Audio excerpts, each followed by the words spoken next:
What is going on, everybody? Welcome back to On the Fence. UFC 324 is today. I was gonna say right around the corner, but it's literally today. I'm a little late recording this. We've had almost 4 weeks, maybe more, of no fights, so I'm really excited. Even though some fights got pulled, some fights got canceled, I don't know what the hell's going on, but some fights got pulled, some fights got canceled. It's still a really good card, really exciting card. So I'm gonna get into my main card predictions. I do have one fight I'm adding to the main card, even though it's technically not on it, is the Umar versus Davis and Figueiredo fight. I'm adding that to like my personal main card because I feel like that's a main card worthy fight. I mean, if Umar wins, he's gonna get a title shot, I think. So I think that should be on the main card. So yeah, if we're starting with Umar versus Davis and Figueiredo, I'm gonna have to go with Umar. I think he's just too good. He's better on the feet. He's got elite grappling. I don't think he's gonna get a finish, but I do think he's gonna beat Davis and Figueiredo. He has an advantage everywhere.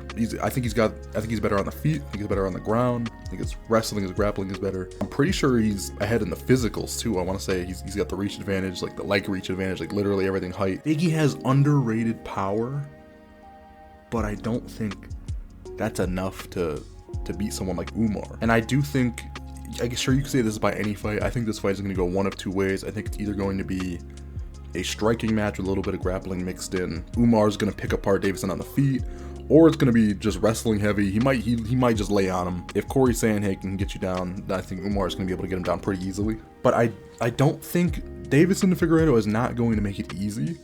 I think it's going to be a dominant but difficult win for Umar. You know, Figgy's going to have a moment. He always has a moment in every fight, whether he's the underdog or not. He always has a moment.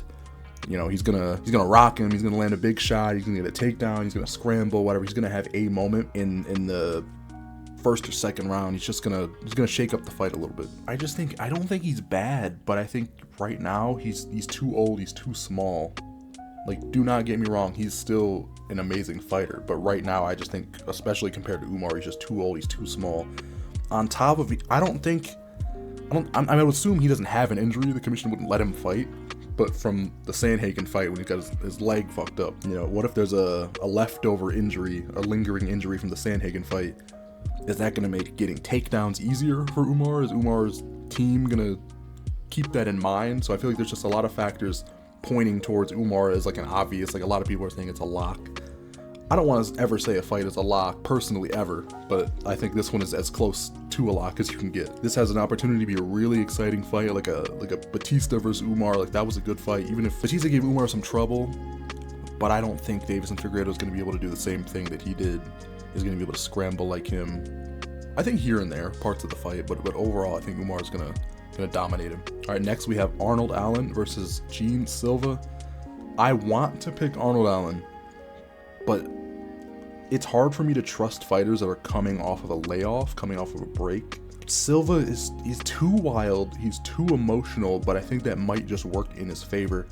Arnold Allen gets caught a lot, and Silva's powerful. He can force a dogfight if he wants to, and I think that's a crazy fight to come back to after a long break. Getting into a hardcore, bloody battle with a guy like Gene Silva after you're off a break. And Gene Silva, he's going to put constant pressure on you, and he's a really good counter striker. I think if he has a mindset shift from the last fight, because he got a little too cocky, he got a little too excited, he was spamming the spinning elbows. I just think he got a little too excited, and he got smoked. He got smoked versus Diego Lopez. But if he can control his emotions and just be a little more patient, doesn't have to be anything crazy, just be a little more patient, I think he will be very, very scary in this division, especially in this fight against Arnold Allen. So I'm picking Silva by knockout. All right, the next fight is Rose Namajunas versus Natalia Silva. This is one of those other fights.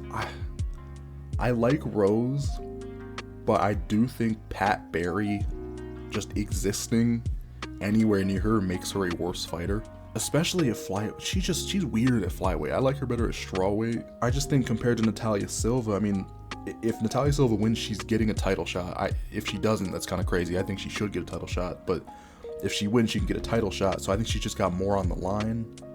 And I think she has the speed and the striking edge. You know, her kicks are going to be a little overwhelming. I just think she's a better striker overall. Rose can grapple, but it's just not something I can see her using in this fight effectively. And going back to what I said about Natalia Silva getting a title shot if she wins, Rose could get a title shot if she wins. I don't think she should. I mean, I don't know who else she could fight, because these women's divisions are not very deep. Like, Rose beat Miranda Maverick, I think. Like, that's not in her last fight.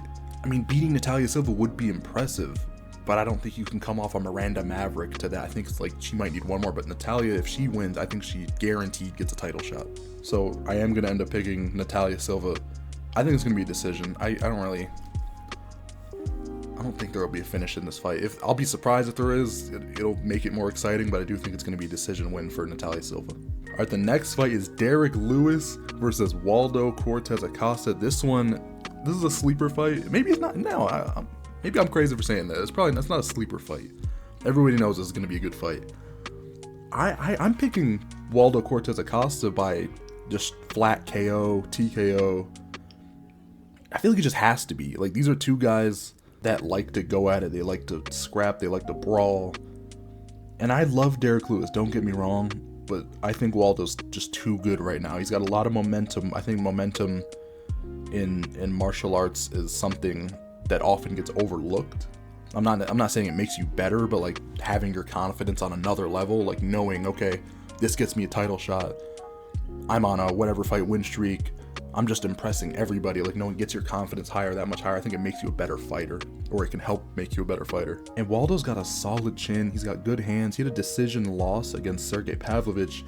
I mean, he ate some good shots from Pavlovich. So I feel like that's, like, if you're going to say anybody has a good chin and you're taking shots from Sergey Pavlovich, like clean shots, I think that says something about you. I mean, I just think if you're going to a decision with Pavlovich, and I would argue that Pavlovich is a better boxer than Derek Lewis, even though Pavlovich, he's not as scary after the Tom Aspinall fight, but like compared to Derek Lewis, I'd say he is a better boxer, I think. Maybe not power-wise anymore. And Waldo, I think he's a good counter puncher, and he's good at hitting people and not getting hit. He's defensively sound in a really weird way, a really freaky way. Like, he's not bobbing and weaving. He's not covering up. He's not getting it. He kind of just gets out of the way. However, he's got to do that. It could be leaning all the way back off to the side, stumbling around. He just finds a way to get out of the way. So I think he's defensively sound just in a weird way. And he's got like deceptively fast hands and a decent fight IQ, which at heavyweight, I feel like that's just a really low bar to set. And I don't like Derek Lewis, or the thought of picking Derek Lewis in a longer fight. Like, if this is the kind of fight that could go to a decision, it's not even just him, it's mostly like the brawler heavyweights, because it's like neither guy gets a finish. I just feel like Waldo-Cortes Acosta is going to do better through the distance. He's going to be able to manage his cardio, keep the output going. He's looking for more than just one punch knockout, but that also gives Derek Lewis 3 entire rounds to land one punch. So all he's got to do is try to just land one punch, while Waldo-Cortes, he could knock out Derek Lewis. I think he may. I think it's going to be a knockout either way, but I do think Waldo-Cortes Acosta is going to get the win. And I think he has a chance to get a title shot just because there's nothing going on at heavyweight. I mean, Cyril Gane and Aspinall have to have a rematch, but after that, it's like, what? Alex Pereira moves up? And then what? Or before that, like, I just feel like there's nothing else going on, so I feel like he's been impressive enough to earn a title shot if he wins. And next we have the co-main event. I'm really looking forward to this one. I actually didn't like Sean O'Malley when he first got in the UFC, but he grew on me. I know a lot of people still don't like him, but he grows on me. I follow his social media, I follow his YouTube, him and Tim Welch. I mean, I just think they have a really good coaching fighter dynamic, even though at times it doesn't seem like it. I think they really do. But I'm gonna pick O'Malley by decision. But, he's been saying in all his media and stuff, he's going to stiffen Yadong. I don't know. I feel like Yadong's going to be hard to finish, I think. I think Sean's going to have to pick him apart on the feet. And although Song is more well-rounded, I just feel like, however you feel about the Petr Yan fight, the Sean O'Malley-Petr Yan fight, he did beat Petr Yan. And I think that Song Yadong is similar to Petr Yan in a respectful way. Of course, I know they're two completely different fighters. I don't know, just the way they fight, and they're both like small, tight, like bundled up. Just the way they look. I mean, if Sean can avoid the wrestling, stay on the feet, which is always what he tries to do. I know his takedown defense is.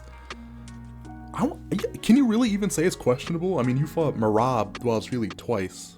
who is, needless to say, we know what he was doing. He's taking down everybody. He took down Umar.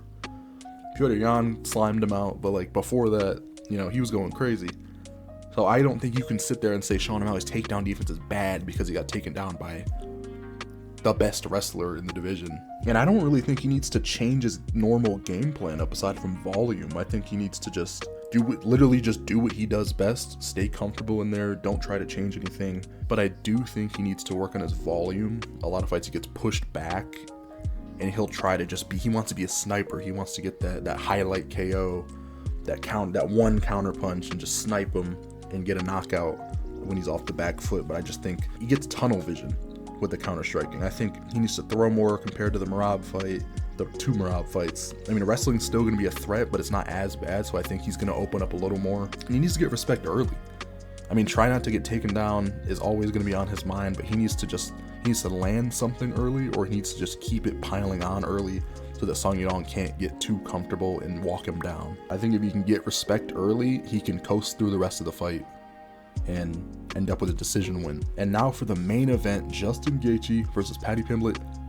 I think this is for the interim belt. I could be wrong. I think it should just be for the regular belt. If Ilya's vacating, why would it be for an interim? I think that's stupid. But I am going to go with Paddy Pimblett by decision or submission. I don't sound too sure of that because I'm not. I'm literally on the fence, as many would say. But if I have to pick one, I'm going to pick Paddy Pimblett.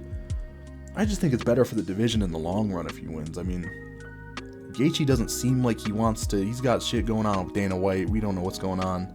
He just, something about the vibe he's giving off for me makes it seem like he doesn't want to be there. My heart says I want Justin Gaethje to win, but my wallet wants to pick Paddy Pimblett. So, I mean, I'm going to pick Paddy Pimblett. They're both wild, but Paddy Pimblett, I think he's got the edge.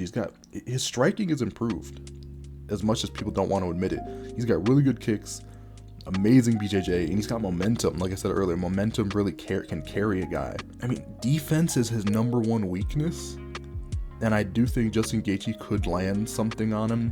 I don't think Justin Gaethje is going to knock him out. But I think if he can land big shots throughout the fight, it's going to make Paddy a lot less aggressive because he doesn't want to keep getting rocked. He might try to wrestle more. And I think if it's going to be a decision, then Gaethje could squeak a win there. But I do think Paddy can get a submission, whether it's getting a takedown. He likes flying triangles, so maybe he'll tie up and he'll clash with him and go for a flying triangle, whatever. I mean, I think the only way Gaethje knocks him out is with a nasty counter strike or something. You know, Paddy does a stupid blitz in that he does and just gets cracked. He gets knocked out cold. I feel like that's the only way that Gaethje is gonna get a finish. I think Paddy just has more ways to win. Even if Justin is technically better on the feet and has more power, I don't know. And yeah, Rafael Fiziev took down Justin Gaethje and had a chance to control him. He did control him a little bit, but I think if Justin lets Paddy get into a position like that, he's not just gonna let it go. He's gonna know what to do. He's gonna go for a submission. He's gonna actually hunt for a submission. And I think he would be able to finish the fight if he gets to that position, or any position that Rafael Fiziev got him down in. So although, like I said, my heart wants Justin Gaethje to win, but my wallet, I gotta pick Paddy Pimblett. I mean, I just feel like the return on investment for the division as a whole, even if he gets smoked by Ilya when he comes back, I wouldn't want to see Gaethje versus Ilya. I personally would not. So yeah, those are my main card predictions. I did add one to the main card because a lot of fights are getting pulled off. But let me know what you guys think in the comments. If you agree, disagree. Enjoy the fights tonight, and I will see you guys in the next one.